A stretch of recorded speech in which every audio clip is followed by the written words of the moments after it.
오늘은 주가 보이신 생명의 길, 주가 보이신 생명의 길이라는 제목으로 같이 말씀의 은혜를 나누겠습니다. 지난 시간 마가복음을 쭉 강해를 하다 보니까 이제 지난 시간에 어떤 말씀이 있었냐면은 예수님께서 골고다 언덕길을 그 십자가를 지고 올라갈 때, 그리고 십자가에 달려 죽기 돌아가시기 전까지 또 그 길 가운데도 유일한 구원 십자가란 제목 아래 예수님이 십자가를 지시는 참 의미를 깨닫게 되는 두 명의 또 회심, 또 주님이 그렇게 십자가의 길에 걷는 것을 보고 돌아오게 된 두 사람에 대해서 소개해 드린 적이 있습니다. 그 한 사람은 바로 어떤 사람이냐면 예수님 대신에 십자가를 대신 지었던 누구죠? 구레네 사람 시몬. 그래서 억지로라도 십자가를 졌더니만 이 마가복음에 그의 아들들의 이름이 소개되는 한 아버지로 되는 것으로 봐. 또 사도 바울이 그의 어머니와 그의 아들 루포를 말하는 것으로 봐서 이 집안은 나중에 어떤 집안이 될 거라고 우리가 추측할 수가 있었어요. 예수를 믿는 아주 믿음의 하나의 명문 가문이 되었을 거다라고 추측할 수가 있었죠. 또 한 사람은 예수님과 함께 십자가에 달려 같이 죽게 된 강도 둘 중에 한 명이 당신이 하나님의 아들이었거든. 그러면서 한쪽은 나를 좀 구원해 보든지 뭐 하든지 우리를 좀 어떻게 하든지 조롱 섞인 말로 똑같이 말했다면, 다른 한 사람은 이 사람은 죄가 없다라고 말하면서 자기도 용서하고 구원받을 수 있는 문제에 대해서 말씀했을 때 예수님께서 응답해 주시죠. 나와 함께 너가 낙원에 있겠다라고 말씀해 주셨던 것들로 봐서 또 이렇게 한 명의 사람이 그 십자가를 붙들었을 때 유일한 구원을 얻었던 것을 우리는 볼 수가 있었습니다.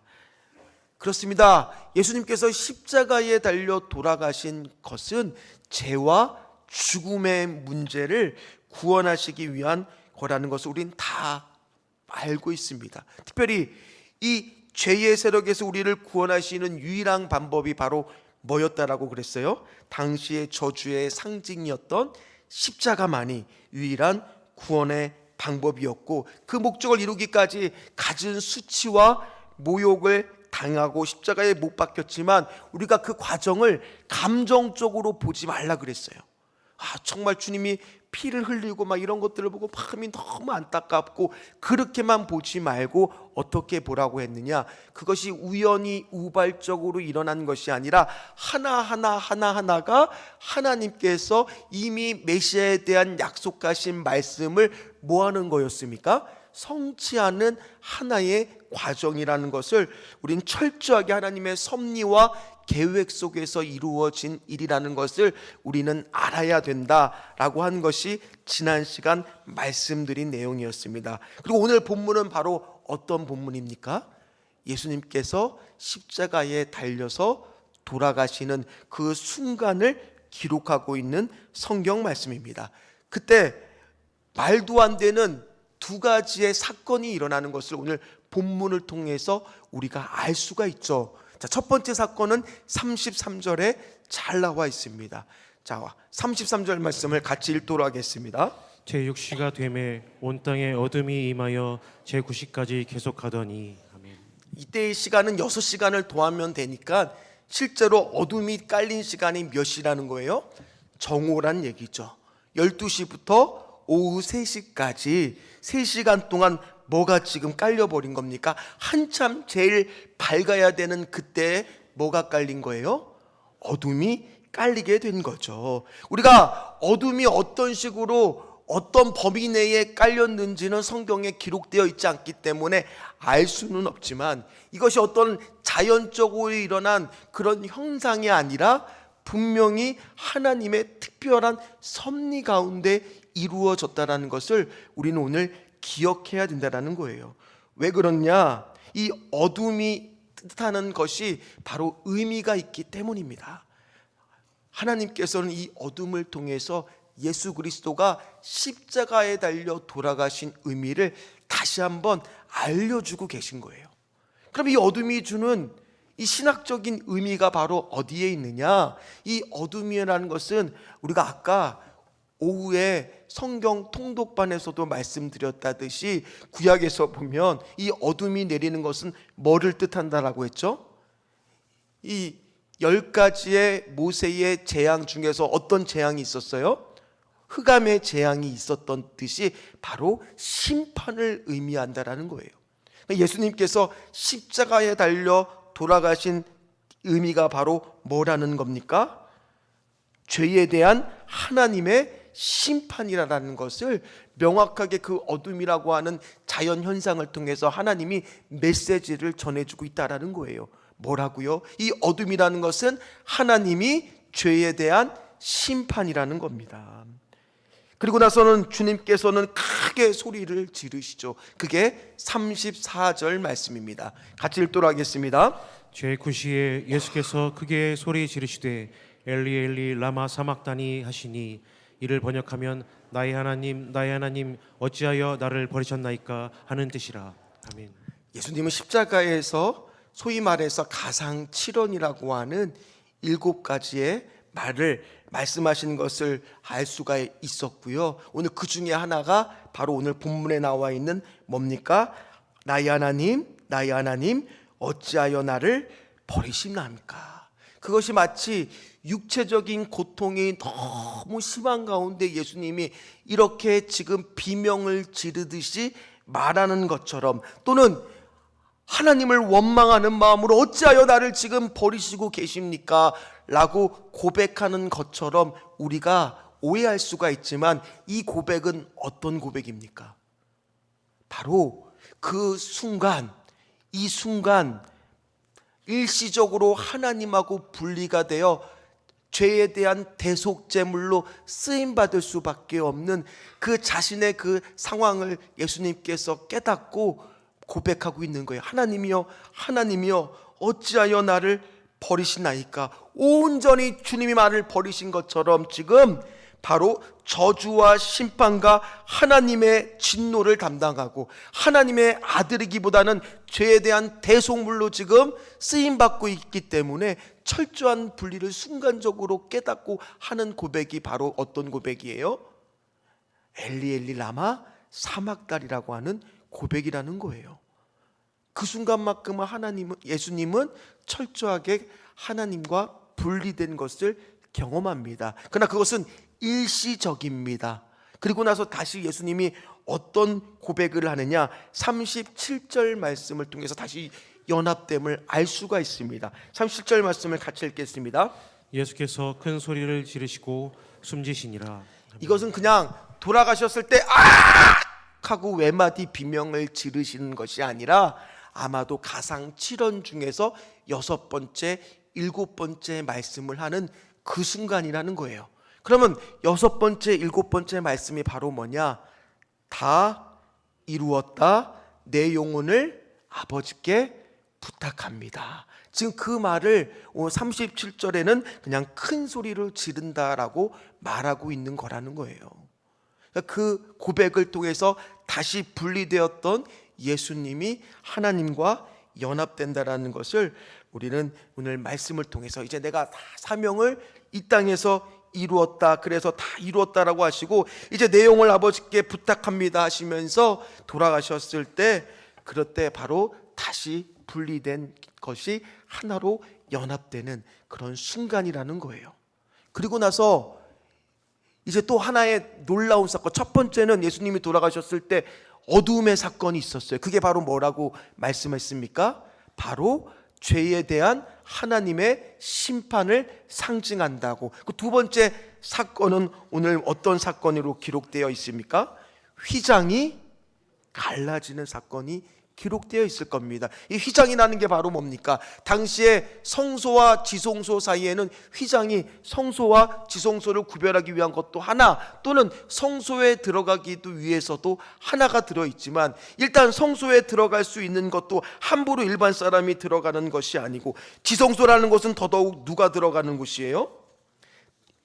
대제사장만이 들어갈 수 있어요. 그것도 매일 들어가는 것도 아니라 대속죄 1년에 한 번 들어갈 수 있는 그 휘장이 둘로 갈라지는 일로 인해서 언제든지 우리는 자유롭게 누구한테 나아갈 수 있는 존재가 됐어요.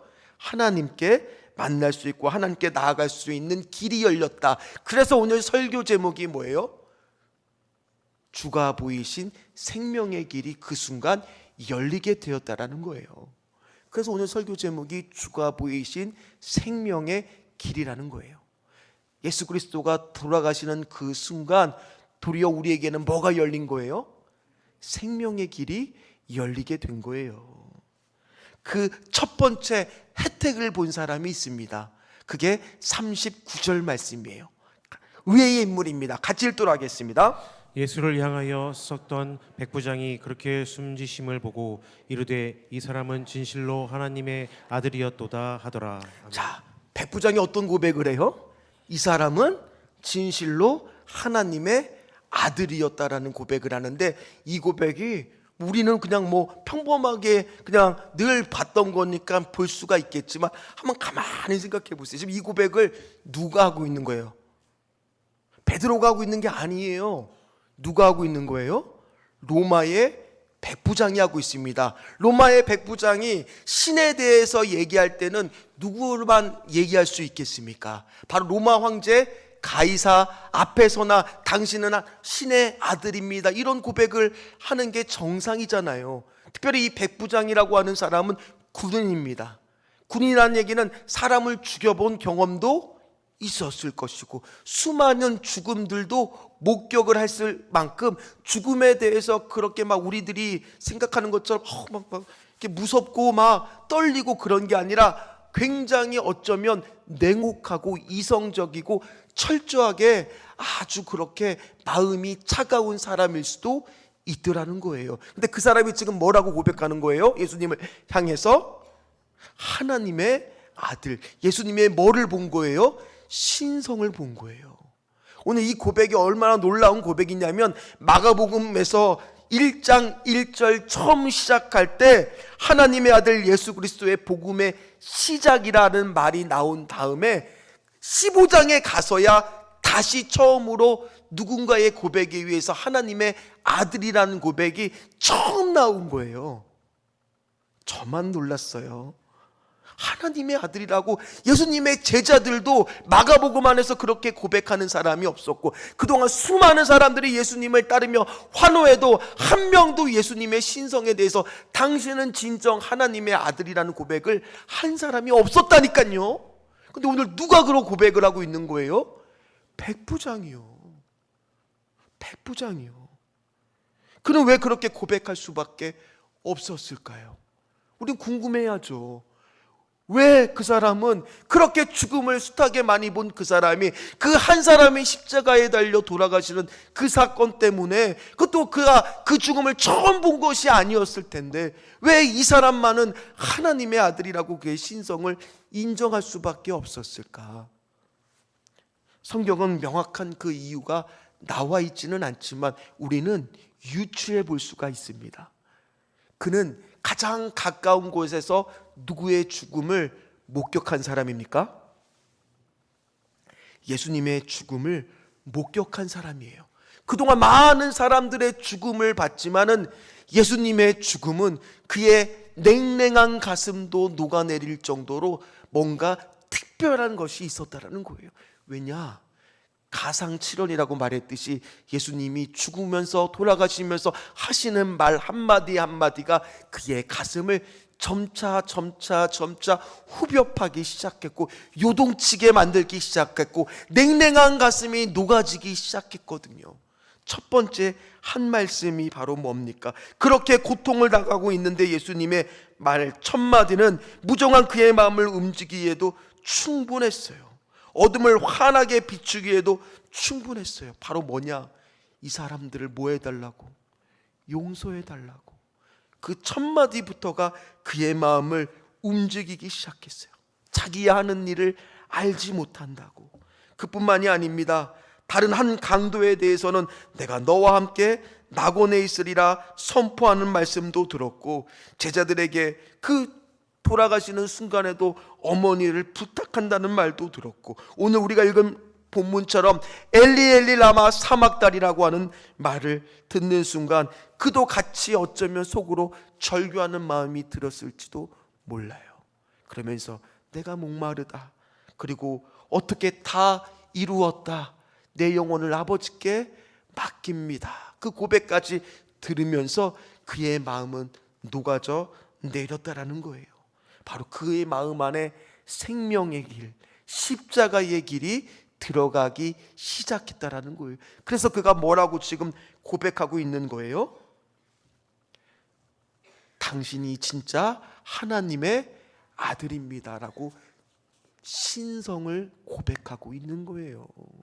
그리고 그것뿐만이 아닙니다. 그 사건이 일어났습니다. 그러나 한 가지, 또 한 무리의 사람들이 있었습니다. 그는 멀리서부터 지금 예수님을 보고 있는 여인들이었어요. 이제 예수님이 돌아가시면 3시간 정도가 지나고 나면 무슨 일이 생기느냐, 이제 안식일이 다가와요. 그럼 안식일이 다가오면 제사를 지낼 수가, 제사가 아니라 장례식을 치를 수가 없게 됩니다. 그러면 예수님의 시신이 십자가에 달려 돌아가신 채 그대로 두면 어떤 일이 발생하겠습니까? 시신이 훼손될 가능성이 높잖아요. 새가 날라와서 그 시신을 먹으려고 들짐승들이 들이닥칠 것이고, 그뿐만이 아니라 시간이 지날수록 시신은 육신의 몸이라 부패돼서 크게 훼손될 가능성이 높은데, 이제 조금만 지나면 장례를 치를 수 없는 안식일이 다가오는데, 어쩌면 그 여인들은 그 와중에서 눈물을 툭툭 흘리면서 안타까운 마음으로 저처럼 이렇게 발을 동동 구르면서 어쩌면 좋아, 어쩌면 좋아, 어쩌면 좋아, 그렇게 말하고 있고 흐느껴 울고 있을지도 몰라요. 그게 오늘 40절 41절 말씀에 나와 있습니다. 같이 읽겠습니다. 멀리서 바라보는 여자들도 있었는데 그 중에 막달라 마리아와 또 작은 야고보와 요새의 어머니 마리아와 또 살로메가 있었으니 이들은 예수께서 갈라디아에 계실 때에 따르며 섬기던 자들이요, 또 이외에 예수와 함께 예루살렘에 올라온 여자들도 많이 있었더라. 아멘. 그렇다고 이 여인들이 가서 예수님 장례를 치르게 시체를 달라고 하면 빌라도가 듣겠습니까? 예수님이 지금 반역죄처럼 잡혀서 십자가에 달려 처형 사건을 한 건데, 로마 정부에서 그렇게 쉽사리 예수님의 시체를 여인들이 달라고 해서 내주겠습니까? 그리고 막상 시체를 내준다 그래도 지금 그들은 장례를 치러줄 돈도 없었고, 그리고 심지어 무덤도 준비되어 있지 않았어요. 어떻게 하면 좋겠냐? 시간이 지날수록 힘이 없는 여인들은 안타까움에 좌절하는 마음만 들고 있는데, 그때 누가 나타나느냐? 43절 말씀입니다. 같이 읽겠습니다. 아르메데 사람 요셉에 와서 당돌이 빌라도에게 들어가 예수의 시체를 달라 하니 이 사람은 존경받는 공회원이요 하나님의 나라를 기다리는 자라. 자, 누가 등장합니까? 주가 보이신 생명의 길의 두 번째 수혜자가 등장합니다. 그 사람은 아리마데라고 하는 지역 이름은 요셉이라고 하고, 마태복음에서는 그를 부자라고 소개하고 있습니다. 그냥 단순히 여기서 부자라고 했을 때는 뭐 그냥 지역에서 작은 부자가 아니라 어떤 부자를 뜻하겠어요? 어마어마한 부자를 말하는 걸 겁니다. 그리고 오늘 본문에도 그는 하나님의 나라를 기다리는 자라고 하고, 마태복음에서는 주님의 제자라고 말하고 있습니다. 오늘 아리마대 사람 요셉은요, 그동안 나타났던 사람이에요? 나타나지 않았던 사람이에요. 그는 마음속으로 예수를 믿었지만 한 번도 내가 예수님을 믿었노라고, 주님의 제자라고 남들이 알까봐 비밀스럽게 주님을 몰래 믿었던 그런 사람이 바로 이 아리마대 요셉이라고 하는 사람이에요.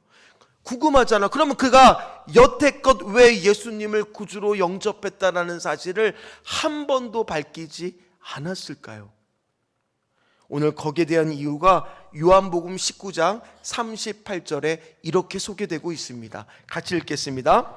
아리마대 사람 요셉은 예수의 제자이나 유대인이 두려워 그것을 숨기더니 2일 후에 빌라도에게 예수의 시체를 가져가기를 구하매 빌라도가 허락하는지라. 이에 가서 예수의 시체를 가져가니라. 아멘. 오늘 말씀해 보니까 예수님의 제자라는 사실을 밝히기가 뭐했기 때문에 밝히지 못했어요? 두려워서요. 그가 가지고 있던 명성이나 그가 가지고 있었던 재물이나 그가 가지고 있었던 권력을 다 잃어버리게 될까봐 두려워서 마음으로는 믿어도 그동안 한 번도 내가 예수님을 믿는다라는 것을 사람들 앞에서 드러내지 못했던 사람이라는 거예요.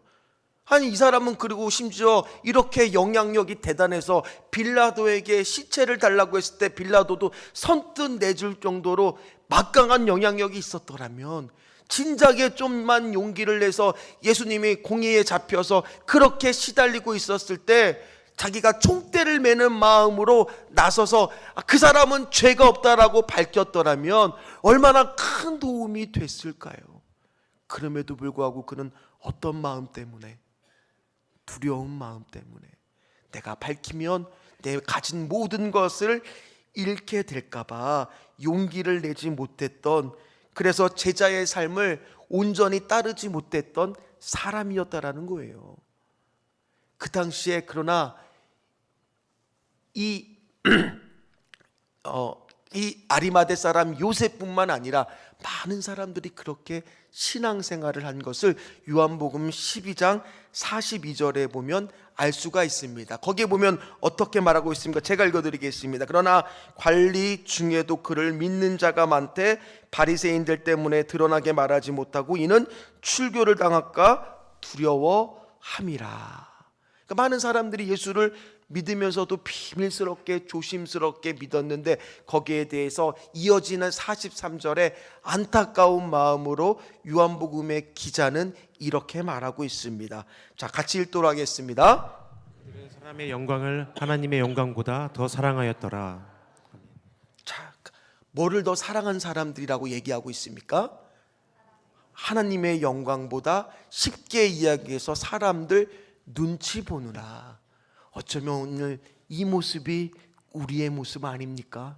우리도 신앙생활 하다 보면은 계속 교회에서는 하나님의 영광을 말하고 있지만은 실제로 내가 이 땅 가운데 살면서는 이 아리마대 사람 요셉과 똑같이, 때로는 니고데모와 똑같이 내가 예수를 믿는다는 사실을 다른 사람들, 직장이나 가정이나 어디서 밝히기가 꺼려할 정도로 사람들 눈치 보면서 신앙생활하고 있는 모습, 어쩌면 우리 간에 있을지도 모른다라는 거예요. 우리도 그렇잖아요. 신앙생활하면서 다른 사람이 나를 어떻게 생각할까, 하다못해 이 교회 안에서도 그런 생각을 할 때가 있지 않습니까? 어쩌면 오늘 이 니고데모가 아니죠. 이 아리마대 사람 요셉의 모습은 이 땅을 살아가고 있는 우리 신앙인의 전형적인 모습과도 많이 닮아 있더라는 거예요.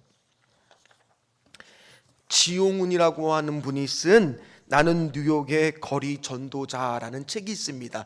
이분이 서울대 성악과를 나오는 성악가지만 평신도 때 사건입니다. 그날 어느 날 교회 근처에 지나가다가 목사님을 만난 거예요. 자기 아마 담당하는 목사님을 만난 거예요. 목사님이 그러는 겁니다. 지집사, 혹시 지금 내가 가려고 하는데 목사님 어디 가세요? 묻는 순간에 목사님이 지금 버스를 타고 응암동으로 간다고 하는데 아멘 훈련 한번 받아보실래요? 라고 목사님이 묻는 거예요. 그러니 집사의 입장에서는 얼떨결에 뭐라고 대답했겠어요? 네 라고 대답했겠죠. 그리고 나서 이제 같이 버스를 탄 겁니다. 그리고 버스를 탄 곳에서 이 집사는 중간에서 좀 뒤편에 이렇게 아마 앉아 있거나 뭐 위에 있는 그거를 잡고 이렇게 서 있었겠죠. 그런데 목사님이 버스 기사한테 사탕을 건네면서 내가 지금부터 전도를 하려고 하는데 양해해 주실 수 있냐라고 정중히 부탁을 하더라는 거예요. 그러더니만 사탕을 받은 기사가 양해를 해줬다라고 합니다. 그리고 목사님이 이제 허락을 받자 선포하기 시작합니다. 여러분이 타신 버스는 어디로 향하고 있나요? 만약 잘못한 버스라면 갈아타야 하지 않겠습니까? 그렇다면 여러분의 인생의 버스는 어디로 향하고 있습니까? 만약에 여러분이 인생의 버스를 잘못 탔다면 갈아타야 할 것입니다 라고 하면서 이제 복음을 목사님이 쭉 전하고 있었던 거예요. 그러면서 뒤에 있는데 이 집사님은 온갖 생각이 교차가 됐다라는 거예요. 아이고, 사람들도 많고 이렇게 밀폐된 공간에서 나중에 선포가 끝나면 내가 아멘 소리를 크게 외쳐야 되는데, 그렇게 약속을 했는데 꼭 이렇게 해야만 훈련인가? 이런 생각이 선뜻 들었다라는 거예요. 괜히 훈련 받는다고 내가 괜히 따라왔나 보다. 그러나 그런 생각이 처음엔 들었지만 이후 생각을 바꿨다라고 합니다. 그래, 목사님이 선포하시는 내용이 구구절절 다 옳은 복음의 내용이고 영광스러운 복음인데 장소에 구애받지 않고 내가 아멘으로 반응하는 것을 하나님은 기뻐하시지 않겠느냐. 그래, 이왕이면 내가 성악을 전공했으니까 남들처럼 아멘 하지 말고 아멘 하고 멋있게 대답하리라 생각을 했다라는 거예요. 아니나 다를까 드디어 목사님이 뭐라고, 만약 예수를 믿으시고 영생을 얻으시기를 축원합니다라고 축복으로 마지막 인사를 하는 순간 그는 멋지게 아멘 하고 멋있게 대답을 했더라는 거예요. 처음에는 이렇게 용기를 내서 이제 힘든 훈련을 내가 해냈구나라고 하는 마음으로 막 자부심도 느끼고 뿌듯한 마음도 느끼고 우렁찬 소리를 느끼고 이제는 끝났다라고 생각했는데 사람들의 시선이 자연스럽게 누구한테 향했을까요? 그 집사님한테 다 향했죠. 심지어 중간에 어떤 아주머니 두 분은 깔깔거리면서 웃으면서 비운 듯한 눈초리로 흘기면서 막 하면서 그렇게 쳐다보고 있더라는 거예요. 그 순간 어떤 마음이 들었겠습니까? 쥐구멍이라도 내가 빨리 버스라도 내려야지 하는 마음이 들지 않았겠습니까? 그런데 아직도 버스를 타고 한참을 더 가야 하더라는 거예요. 그러면서 갑자기 내가 움츠려드는 것 같고 내가 갑자기 창피한 마음이 드는데 하나님이 이런 마음을 주셨다라고 책에 기록이 되어 있습니다. 아들아, 창피하니 내 아들 예수가 바로 너를 구원하려고 십자가에 못 박혀 그 수치와 고통과 죽음을 당했다. 그 순간 세상 속에서 복음의 아멘으로 반응해서 비웃음을 경험한 것이 전 인류를 구원하시기 위해 십자가에 모진 고통과 수치를 겪으신 예수님과 내가 연합하는 거였구나 라는 사실을 깨닫게 되는 순간 감사의 고백이 흘러나오기 시작했다는 거예요. 이처럼 그는 이 아멘 훈련이 자기를 부인하는 훈련이었구나는 것을 깨닫게 되었다라는 거예요. 세상 속에서 예수의 이름과 복음을 부끄러워하지 않고 담대하게 키우는 훈련, 자기를 훈련하는 훈련이 바로 이 아멘이었구라는 것을 깨달았어요. 그러는 순간 이제 나는 교회 안에서만 아멘을 외치는 자가 아니라 교회 밖에서도 아멘을 외치는 사람으로 살아가야 되겠다라고 해서 뉴욕의 거리에 나가서 전도를 시작했던 사람, 나중에 그리고 목사가 되었던 사람이 이 지용훈이라고 하는 사람이에요. 그러나 우리는 교회 안에서도 이렇게 아멘이 안 나와요. 교회 밖에서 아멘이 나와야 되는데 교회 안에서조차도 아멘이 안 나오면 아니 될 줄 믿습니다. 자, 뭐라고요? 그렇구나. 예수가 나를 위하여 그렇게 수치와 모욕을 당하셨던 것처럼 나도 교회 안에서뿐만 아니라 교회 밖에서라도 주님을 위해서 아멘을 외칠 수 있는, 그것이 바로 십자가의 길을 걷는 사람의 일이구나. 오늘 어쩌면 이 아리마대 사람 요셉도 이 지용훈 목사처럼 그것을 이제 예수님이 돌아가시는 모습을 통해서, 그가 고백하는 말들을 통해서, 또 백부장의 저 믿음의 고백을 통해서 깨닫고 나서 이제 용기를 내기 시작했더라는 거예요. 자기를 부인하는 길로 들어서기 시작했더라는 겁니다. 그러나 제자들의 입장에서 봤을 때 이 아리마대 사람 요셉은요, 철저하게 자신들이 그렇게 고생했을 때 단 한 번도 나타나지 않고, 단 한 번도 같이 예배드리지 않고, 단 한 번도 같이 고생하지 않았던 그런 사람이었어요. 한 번도 나는 주님을 믿습니다라는 말로 찾아와서 제자들에게 용기를 주지 못했던 마음속으로만 제자, 혼자만 경건한 사람이었지만, 그렇던 그도 아무 누구도 영적 교제를 하지 않고 조심스럽게 신앙생활하던 그도 오늘 예수님이 주가 보이신 생명의 길을 여는 그 순간 그의 마음이 바뀌기 시작했더라는 거예요.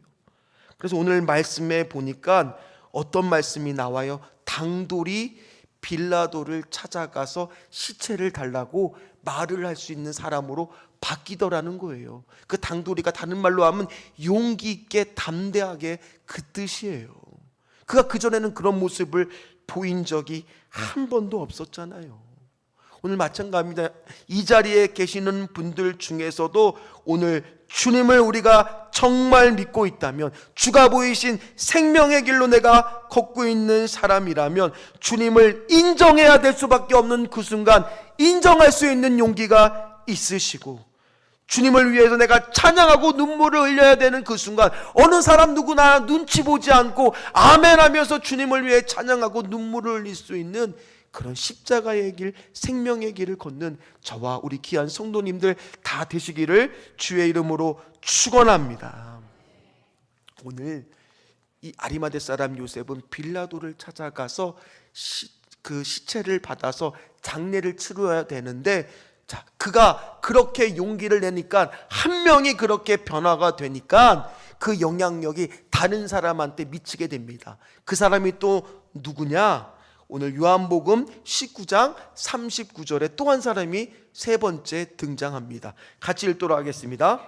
일찍이 예수께 밤에 찾아왔던 니고데모도 모략과 침약 섞은 것을 100리터나쯤 가지고 온지라. 먼저 아리마대 사람 요셉은 자신이 어쩌면 죽으면 들어갈 무덤이었을지도 몰라. 성경에는 새 무덤이라고 표현을 하고 있습니다. 그 무덤을 선뜻 예수님을 위해서 내놓습니다. 그랬더니 그 광경을 봤던 또 한 명의 사람 있죠. 니고데모 너무 유명하죠. 그가 왜 유명합니까? 죄송합니다. 예수님을 찾아와서 뭐에 대해서 궁금했던 사람이에요? 거듭남의 비밀. 그도 어쩌면 이 아리마대 사람 요셉하고 똑같이 예수를 믿는 것을 나타내는데 두려워했던 사람 중 하나입니다. 그 사람이 예수님을 찾아와서 거듭남의 비밀에 대해서 궁금해서 질문을 했을 때 예수님이 유명하신 말씀이 바로 뭐냐면 요한복음 3장 16절이 그에 대한 답으로 나온 거예요. 영생의 비밀. 우리 다 같이 한번 해볼까요? 시작. 하나님이 세상을 이처럼 사랑하사 독생자를 주셨으니 이는 그를 믿는 자마다 멸망하지 않고 영생을 얻게 하려 하심이라. 아멘.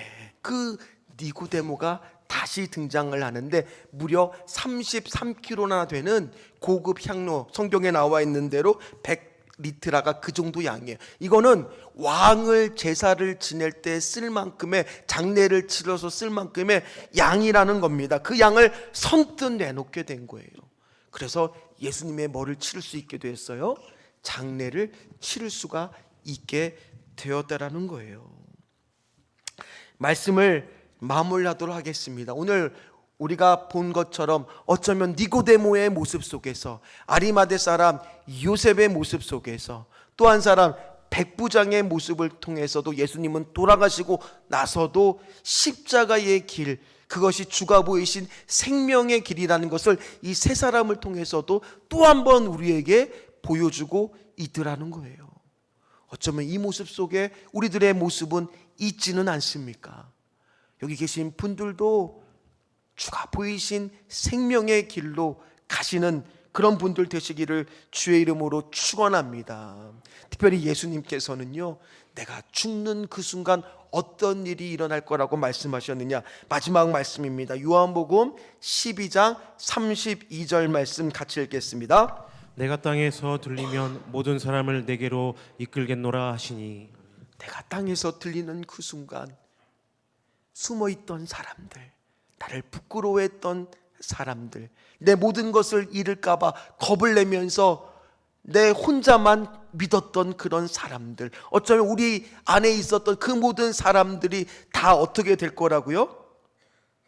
내게로 이끌겠노라 하시는 것처럼 드러나게 될 거라고 말씀하셨습니다. 그 말씀을 오늘 이루어진 겁니다. 여기 계신 분들 한 분 한 분도 마찬가지예요. 이제 오늘 귀한 말씀 들었으니까 그렇구나, 내가 이제 사람 눈치 보느나 뭐 하지 못하는 올해 2025년 그런 신앙생활 하시지 마시고, 내가 아리마대 사람 요셉처럼, 니고데모처럼, 백부장처럼 이제는 주님이 누구라고 담대하게 고백할 수 있는, 그리고 앞으로 나는 십자가의 길, 순교자의 삶을 살겠다고 결단하는 그런 저와 우리 귀한 성도님들 되셔서 직장과 가정과 계신 어떤 곳에서도 주님을 위해서 그렇게 쓰임받는 귀한 분들 다 되시기를 주의 이름으로 축원합니다. 교회 안에서만 아멘 하시지 마시고요, 교회 밖에서도 뭐 하시라고요? 어떻게 저 내일부터 같이 나가 보실래요? 한 3분 4분 정도가 아멘을 외치셨어요. 그렇게 교회 밖에서도 복음 전하는 그곳에 우리가 아멘 하면서 내가 이제 자기를 부인합니다, 그걸 예수님을 통해서 배웠습니다 라는 것을 결단하고 나가시는, 그래서 우리 청년들이 이렇게 찬양하는데 다 앞을 보시고 주님 향한 마음으로 그렇게 찬양하시는 우리 청년들도 되시고 그렇게 쓰임받기를 주의 이름으로 축원합니다. 특별히 청년부가 이제 예배를 3월 달에 드리기 전에 지금부터 이제 예배를 드리기 시작했어요. 항상 기도해 주시고요, 저 청년들이 정말 세상 가운데 니고데모와 아리마대 사람 요셉처럼 그동안 신앙생활 했다면 이제 변화된 아리마대 사람 요셉이 되게 하여 주시고 니고데모가 되게 하여 주셔서 이 땅 가운데 내가 그리스도인이라는 것을 나타낼 수 있는 그런 주의 이슬 같은 청년들 되도록 기도해 주시기를 주의 이름으로 부탁을 드리겠습니다. 교회 밖에서도 그렇게 복음으로 사시는 저와 우리 귀한 성도님들 다 되시기를 주의 이름으로 축원합니다. 같이 찬양하도록 하겠습니다.